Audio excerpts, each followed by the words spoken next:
Hey guys, welcome back with me again in this channel. So in today's tutorial, I'm going to show you how you can screen record using CapCut PC.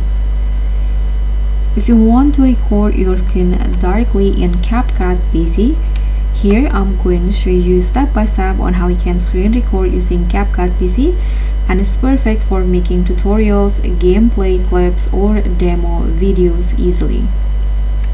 So what you need to do is just open CapCut PC, and here on the CapCut PC homepage you'll see the option record screen.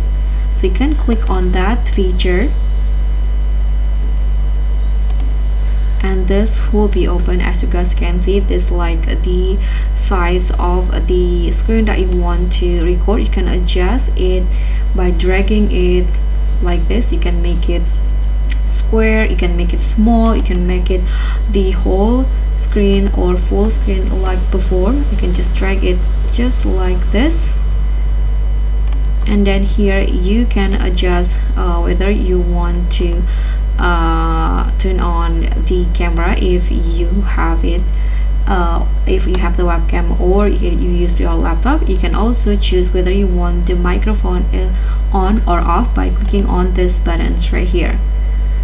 And to start recording, you can click on this red button and it will be count down like this, and now CapCut PC will record your screen. So you can just record what you want. You can also record outside CapCut PC just like this. If you want to stop the recording, you can click on this stop button, the red one. Click on that, and as you guys can see, now your file will be automatically there will be this pop-up, the screen recording pop-up. You can tap on download to save it into your device, or you can also click on edit more to edit it on CapCut PC. Here you can there will be also recommended tools for your recording, whether you want to add captions, enhance the voice, or change the voice. So that's how you can use the screen recording features in CapCut PC. Thank you so much for watching. Don't forget to like, comment, and subscribe. Also click on the thanks. Bye.